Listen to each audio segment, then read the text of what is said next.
Assalamualaikum, salam sejahtera. Bertemu sekali lagi bersama saya Nazri Kahar dalam Pimpinan Agung UMNO 2020 ini. Penting untuk kita lihat apakah yang akan ditentukan oleh Pimpinan Agung UMNO untuk memastikan solidariti dan juga kesepakatan UMNO itu utuh untuk ditonjolkan kepada ahli parti yang sekitar 3.3 juta ini. Begitu juga untuk menunjukkan kepada rakyat Malaysia bahawa UMNO masih relevan dan terus relevan kepada politik Malaysia dan juga rakyat Malaysia yang pelbagai kaum. Dan yang ketiganya, apakah naratif ataupun tawaran bai'ah baru yang akan dipersembahkan oleh UMNO menuju kepada pilihan raya umum ke-15. Jadi itu yang akan saya bincangkan bersama Tan Sri Anwar Musa, Tan Sri Haji Anwar Musa, tidak asing lagi, Ketua Bahagian Ketereh dan juga Menteri Wilayah Persekutuan. Assalamualaikum Tan Sri, apa khabar? Baik, Alhamdulillah. Mungkin soalan pertama saya ini cepumas juga kepada Tan Sri. Sedikit pandangan Tan Sri, apakah signifikan PAU 2020 bagi secara peribadi Tan Sri? Ada 3 perkara. Yang pertama, kita akan bersidang dalam suasana norma baru, di mana sebahagian pada perwakilan akan berada secara fizikal di Dewan Merdeka dan sebahagian lagi akan berada di kawasan masing-masing, yang menjadikan suasana perjalanan persidangan itu tidak seperti mana tahun-tahun yang sebelumnya. Itu yang pertama. Keduanya, dalam pencarian terhadap way forward yang mungkin perlu digarapkan dan disatukan, dimantapkan menerusi PAU. Dan yang ketiganya adalah soal sejauh manakah penerimaan terhadap kepimpinan. Inilah medan terbaik, inilah platform terbaik untuk mendapatkan semula mandat akar umbi UMNO. Ini parti keramat, jutaan ahlinya. Setiap keputusan besar, walaupun sudah dibuat keputusan oleh bahagian 150 bahagian itu, apa pun keputusannya, tetapi ini konsep akar umbi, konsep ahli dan kataupun grassroots menjadi satu budaya dan nilai yang besar buat UMNO. Pandangan Tan Sri tentang konsep akar umbi ini. Ya, konsep akar umbi, sekarang saya jadi akar umbi. Sebelum daripada ini saya dianggap pucuk kerana sebagai Seksua Agung. Bila sebut akar umbi, bagi setengah orang dia berpendapat akar umbi itu adalah ketua-ketua bahagian. Ya. Tapi bagi saya akar umbi itu ada 2 perbezaan. Satu, akar umbi dalam konteks kita yang berada di atas, di majlis tertinggi. Maksud akar umbi adalah ketua-ketua bahagian. Tapi bagi saya akar umbi itu jauh ke bawah lagi. Ya, akar umbi artinya cawangan-cawangan, iaitu mereka-mereka yang memimpin unit yang paling bawah sekali dalam sistem ataupun struktur organisasi UMNO. Itu yang pertama. Akar umbi yang kedua yang kita tidak harus lupa, yang kebanyakan orang lupa, kita mesti menerima realiti UMNO itu, ahli UMNO itu hanya 15 ke 20% sahaja daripada jumlah pengundi. Maka kita harus memastikan apa juga yang kita lakukan mestilah responsif dan sensitif kepada pengundi akar umbi, yakni khalayak ramai yang merupakan 80% daripada yang selebihnya, tapi mereka yang sebenarnya menentukan di mana letak duduknya setiap satu-satu parti itu. Short yang dibawa oleh perwakilan di peringkat bahagian memang dimaksudkan untuk dibawa dan dibahaskan di PAU. Maka di Perhimpunan Agung itu satu lagi tempat untuk kita menjelaskan perkara itu. Tinggal lagi ada berlaku sedikit kejanggalan. Kerana sebelum lagi PAU membuat ketetapan berasaskan usul daripada bahagian, pengumuman telah dibuat, keputusan telah dibuat oleh Majlis Tertinggi, misalnya dalam konteks membuat keputusan tidak akan bekerjasama dengan dengan Parti Bersatu dalam PRU 15. Itu menyebabkan putusan telah pun dibuat dan keputusan Majlis Tertinggi itu harus dihormati. Maka apa lagi nak dibincang di PAU kerana keputusan telah dibuat, malah surat pun telah dihantar kepada Bersatu. Jadi itu ada sedikit pada fikiran saya, ada sedikit kejanggalan. Sepatutnya kalau usul itu dirasakan ada merit, untuk dibawa ke PAU, sepatutnya biarlah PAU yang menentukan, kerana dalam sistem UMNO, PAU itu adalah badan tertinggi dalam membuat keputusan-keputusan yang penting. Tapi ini nampaknya ada sedikit kejanggalan di situ. Adakah itu sebabnya bahagian Ketereh melontarkan satu surat peribadi kepada Presiden UMNO, Datuk Seri Dr. Zahid Hamidi, 4 perkara. Antara yang pertama, saya kutip, itu mengukuhkan semula atau terus mengukuhkan perikatan yang didukungi oleh UMNO dan Barisan Nasional, iaitu BN dan juga Perikatan Nasional. Jadi ini satu keputusan yang besar, diletakkan poin nombor satu itu. Sedangkan yang Tan Sri katakan tadi, keputusan sudah dibuat oleh MKT bahawa UMNO tidak akan bekerjasama dalam pilihan raya umum ke-15. Dukungan ini hanya sekitar sehingga parlimen dibubarkan. Jadi apa formula Tan Sri? Ini satu keputusan yang besar untuk tarik handbrake dan tidak bekerjasama PRU15, tapi Tan Sri dan Ketereh mahukan mengukuhkan Barisan Nasional dan juga Perikatan Nasional. Jadi saya nak tahu malam ini, apa formula Tan Sri untuk mengukuhkan dua nampaknya yang mula ke kiri dan ke kanan? Saya mudah saja. Sebagai orang yang dah berpuluh tahun berjuang dalam UMNO, menjadi calon berkali-kali, dan sekarang ni ahli parlimen, dan sebagai seorang ahli UMNO nombor 124 daripada lebih 3 juta ahli UMNO, dan sebagai seorang yang bertanggungjawab menubuhkan semula UMNO sewaktu UMNO diharamkan, saya adalah antara jawatan kuasa penaja yang pertama. Jadi sayang saya pada UMNO, kebertanggungjawab saya pada UMNO tu, orang kata adalah sebahagian pada jiwa raga saya. Maka sebagai seorang pejuang dalam UMNO, yang penting bagi sayanya adalah bagaimana nak memastikan parti saya menang dalam pilihan raya yang akan datang. Ya. Jadi soal bagaimana nak menang ni barangkali tentulah berbeza-beza pendapat. Itu yang kita lalui sekarang. Macam bagi saya, untuk kita nak menang akan datang, kerana kita jatuh, kerana kita berpecah, kita kalah kerana orang Melayu berpecah, kita hilang kekuatan kerana PAS-nya ke lain, Bersatunya ke lain, UMNO-nya ke lain, maka yang saya nampak setakat pemikiran politik yang dapat saya selami ialah formula untuk menang adalah memastikan UMNO mengungguli penyatuan dan perpaduan orang Melayu. Oleh kerana pada hemat saya, penyatuan orang Melayu kalau hanya eksklusif kepada UMNO, dia tak cukup kuat. Kalau UMNO saja, tanpa sokongan daripada PAS, tanpa sokongan daripada Bersatu, dia tidak cukup kuat. Ya, kita parti yang besar, tapi kita kena terima realiti. Ya, kalau 2-3 penjuru, kalau kita berpecah, UMNO tidak punya kekuatan yang betul-betul ampuh untuk menjadi dominan dalam kerajaan. Maka teori yang ada pada saya hingga orang kata, saya ni pro Bersatu. Saya ni jurucakap Bersatu.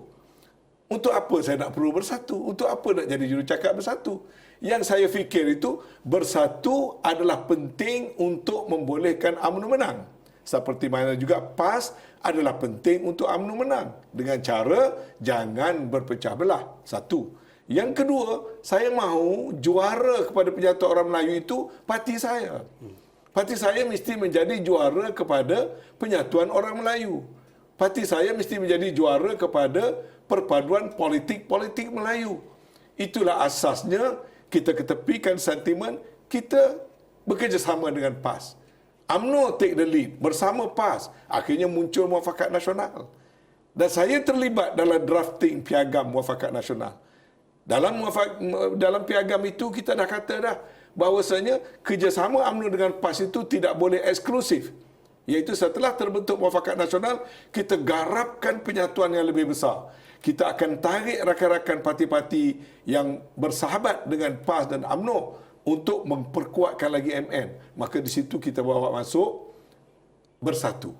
Jadi ini formula ke arah membentuk satu gagasan penyatuan politik Melayu yang kuat, yang pada saya itu adalah formula kemenangan bagi memastikan parti saya menang. Bukan soal nak jadi jurucakap Bersatu ke nak kuatkan Bersatu, tidak.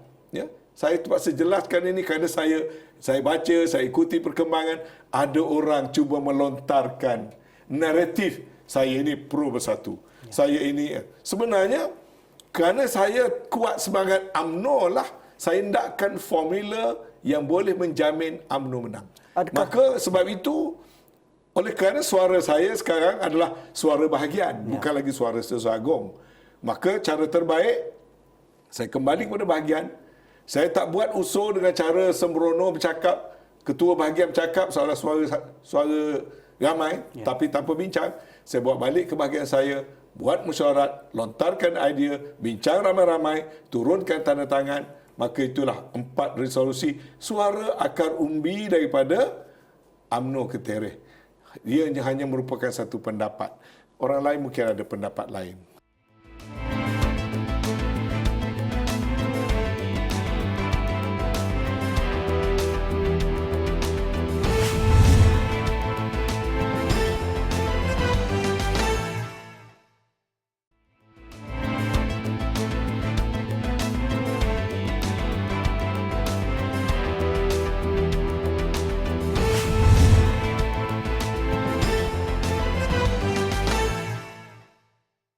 Okey, dari pandangan UMNO, pimpinan UMNO yang kita dengar selama ini, seolah-olah Tan Sri tidak menjadi jambatan antara UMNO, terutamanya Presiden UMNO, dengan Yang Amat Berhormat Perdana Menteri. Seolah apa yang Tan Sri katakan tadi berat sebelah. UMNO ingin lead perpaduan umat. UMNO ingin lead untuk membawa gagasan ini menuju pilihan raya umum ke-15. Tetapi apa yang berlaku sekarang seolah-olah UMNO itu tidak diperhatikan. UMNO diletakkan satu pakatan yang kata pun double standard. Misalnya beberapa isu berkaitan dengan darurat. Dikatakan UMNO tidak dibawa berbincang untuk pelaksanaan darurat. Keduanya berkaitan dengan kedudukan kataupun kepimpinan utama UMNO tidak dibawa dalam kerajaan. Dalam surat Ketereh, mohon Yang Amat Berhormat lantik segera timbalan Perdana Menteri. Kenapa sekarang? Kenapa tidak setahun yang lalu? Tan Sri, ini antara suara-suara soalan ini wajar ditanya kepada Presiden, jangan tanya orang macam saya. Okay. Ya, sebab perhubungan antara dua parti itu mesti dipimpin oleh dua pucuk pimpinan parti. Itu yang pertama, ya. Walau bagaimanapun saya cuba jawab. Okay. Yang kedua, kalau dikatakan saya ataupun menteri-menteri tidak merupakan jambatan, boleh tanya Presiden. Apakah perkara yang dia telah arahkan pada saya dan apakah yang telah saya buat untuk membawa messages daripada mesyuarat parti kepada pihak yang satu lagi. Malah dalam satu pertemuan saya dengan Datuk Zahid, saya beritahu kepada dia. Saya kata, you have not been fair to me.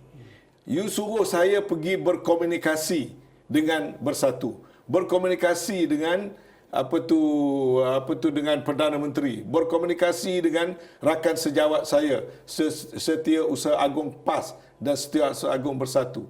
Akhirnya orang tuduh saya pro Bersatu. Saya kata you tak bela saya. Ini saya sebut sebab kita dalam TV semua dengar, ya. Datuk Zahid juga dengar. Saya kata not fair kepada saya. Bila saya rapat, saya jadi jambatan macam you kata. Maka dalam melaksanakan tugas saya dituduh pula saya di pro Bersatu. Itu yang pertama. Yang kedua, boleh tanya kepada Presiden UMNO. Bagaimana? Dia juga boleh tanya pada Perdana Menteri. Dua-dua masih hidup, ya. Saya berjumpa dengan Perdana Menteri nak merapatkan dua-dua orang. Sehingga saya jemput Perdana Menteri datang makan di rumah saya untuk membolehkan saya menjemput Presiden saya makan berdua supaya mereka dua bincang masalah-masalah parti tanpa ada gangguan oleh orang lain. Ini juga boleh cross check. Yang mana akhirnya perjumpaan itu tak jadi kerana ada pihak yang tak dapat hadir ataupun membatalkannya. Dan itu saya cuba sebut hanya dua contoh. Tugas saya adalah membawa mesej Presiden, membawa mesej parti, membawa keputusan-keputusan parti untuk disampaikan sebelah sana. Sampai hari ini, UMNO secara resmi belum pernah duduk dengan Bersatu bincang soal kerusi. Ini kali pertama saya buka, ya. Saya dulu bersama dengan Datuk Seri Ismail Sabri dilantik sebagai ahli jawatan kuasa perundingan kerusi. Ya. Kita proceed perunding sampai berunding sama-sama sendiri dengan Badan Perhubungan Negeri. Kemudian saya aturkan perundingan dengan parti komponen. Lepas tu atur perundingan dengan PAS. Tapi dengan Bersatu, tak pernah. Yang dilantik 5 orang daripada tiap-tiap parti ni hanya berjumpa sekali di tamu hotel, berjumpa sebagai macam suai kenal saja tanpa perbincangan. Lepas itu yang terakhir ialah satu malam Datuk Seri Ismail Sabri pimpin perundingan dengan PAS. Malam yang sama saya pergi berunding secara pentadbiran dengan Bersatu. Ya. Jadi kerja-kerja itu kita buat. Tapi perundingan sebenar pun tak pernah berlaku lagi. Kenapa? Ada breakdown di antara dua pucuk pimpinan. Saya fikir dalam menangani perkara seperti ini, kita kena berjiwa besar. Kita mesti mampu duduk dan mengolah. Macam tadi, timbul telahan, kenapa tak minta jawatan timbalan Perdana Menteri? Kenapa? Jadi banyak perkara-perkara itu merupakan satu tanggapan-tanggapan yang tak menggambarkan, assumption yang tak menggambarkan situasi yang sebenar. Menarik.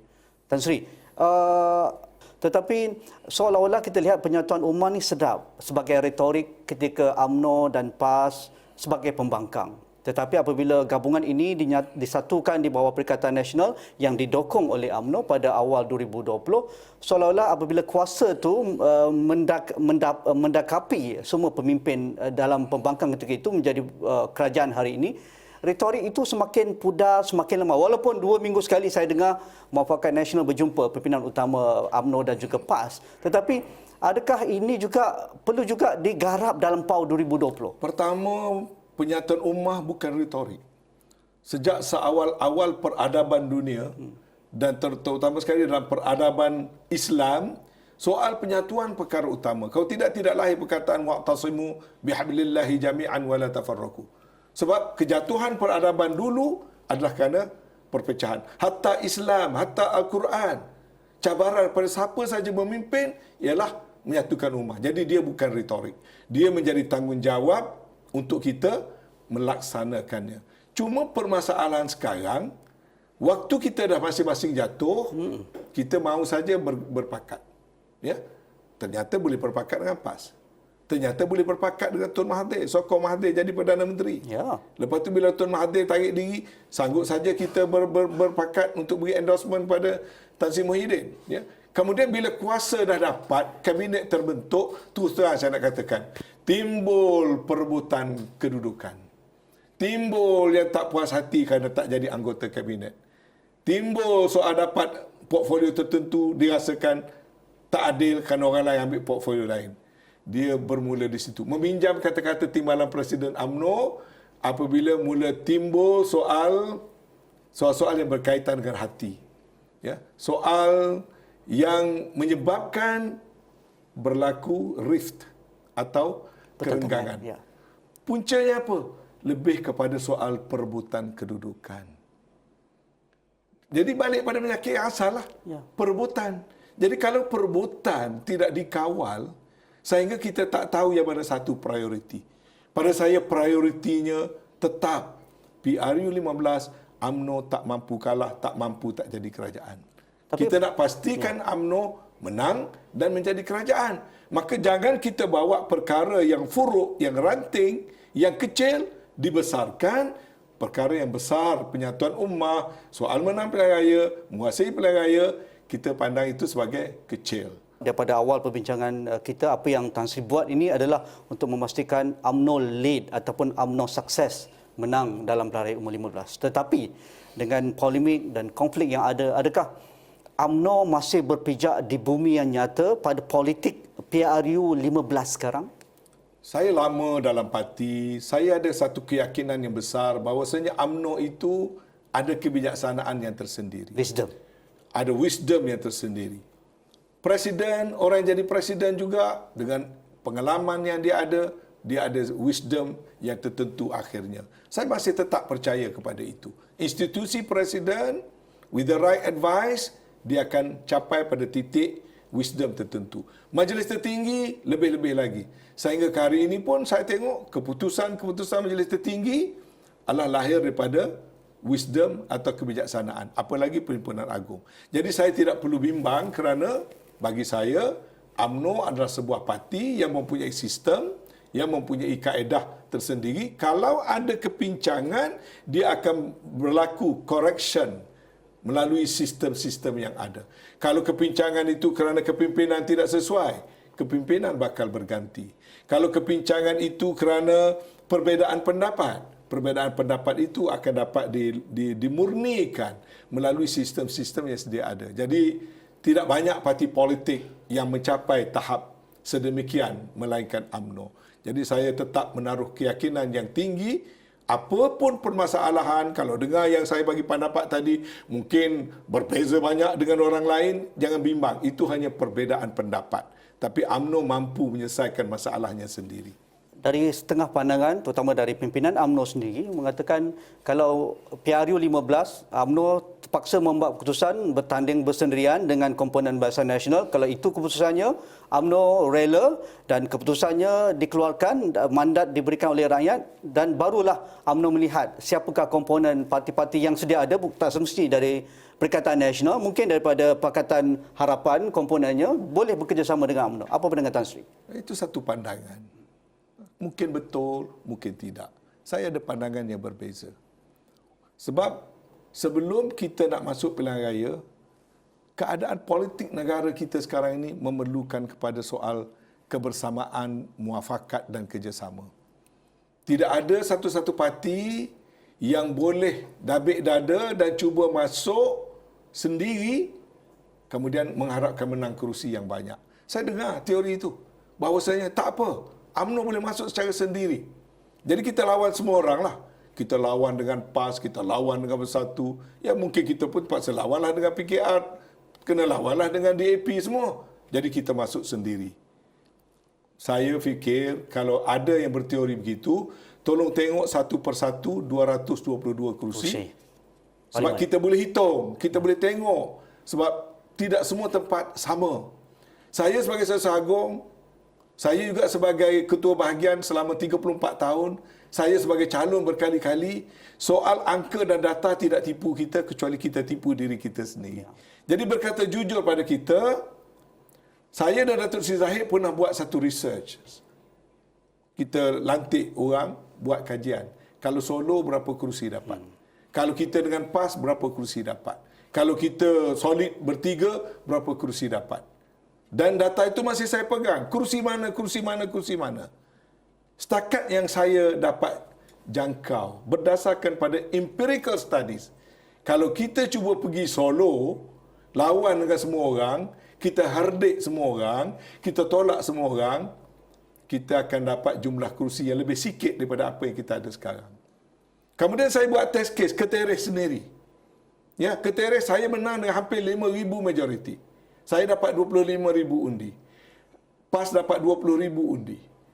Bersatu dapat lebih kurang 5,000 ke 6,000 undi. Ya? Kalau gabung tiga-tiga, saya akan menang dengan mudah. Saya boleh tolong bantu di kawasan-kawasan lain, rakyat di Ketereh, bila PAS, Bersatu dan UMNO ni sekata sepakat, bukan nak takabur, tapi secara logiknya, sejarah akan tercipta di mana calon Barisan Nasional akan menang dengan 20,000, 30,000 majoriti.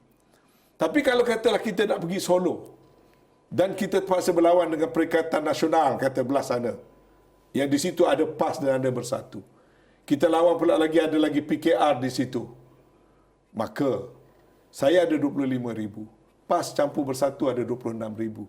Secara aritmetiknya, Ketereh kena kalah. Saya kata Ketereh, saya tak tahu kawasan lain. Tapi kalau dulu menang 55 kerusi, tolak dah dulu satu Ketereh. Ya. Jadi 54.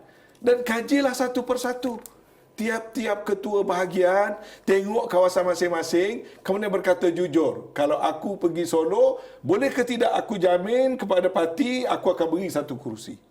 Saya beritahu awal-awal, kalau kita berpecah belah, Ketereh mungkin saya tak dapat deliver. Ya. Mungkin ada orang lain boleh deliver, saya tak tahu. Jadi ini yang saya fikirkan, macam saya kata tadilah, satu jalur pemikiran, merasakan masuk pilihan raya dulu, kemudian lepas pilihan raya, kita pilihlah. Di sana ada DAP, ada PKR lepas pilihan raya. Tapi kita jangan terlupa, itu andaiannya kalau kita masih harum lepas pilihan raya. Kalau kita menang banyak, kalau kita orang kata nak dilamar, cuba lihat apa berlaku di Sabah. Di Sabah, kita cuba nak bergerak sendiri. Kita cuba tak nak menamakan ketua menteri. Kita nak menamakan ketua menteri selepas pilihan raya. Atas andaian, kita parti besar. Kita akan menang banyak. maka kita boleh menentukan siapa dia ketua menteri. Apa terjadi di Sabah? Akhirnya bertanding 42 kerusi, menang hanya 14. Bila kita menang 14, ada parti lain memintas kita tanpa kita sangka. Maka, di mana bargaining power kita? Akhirnya kita terpaksa menerima hakikat ketua menteri daripada parti lain, kita mengambil jawatan nombor 2. Ini kita dah lalu pengalaman kita di Sabah. Jadi nasihat saya, fikir strategi betul-betul.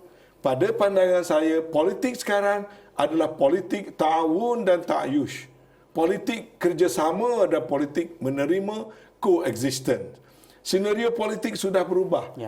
UMNO dan Barisan Nasional tidak lagi supreme seperti dulu. Waktu, resources banyak, duit banyak, kuasa ada dengan kita. Kita pun tak pernah jatuh. Orang melihat kita sebagai establishment. Sekarang, Barisan Nasional yang 16 parti, tinggal 4 parti. Barisan Nasional yang dulu well funded, now wallahu alam. Tak payah kita sebut di sini.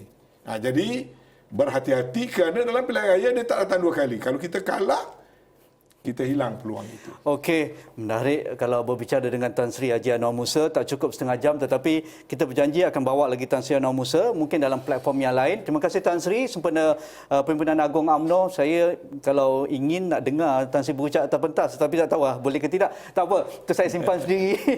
Itu saja perbincangan saya bersama Tan Sri Anwar Musa, Ketua Bahagian Ketere dan juga Menteri Wilayah Persekutuan. Selamat bersidang, kita jumpa lagi Pimpinan Agung UMNO 2020. Assalamualaikum, jumpa lagi, terima kasih.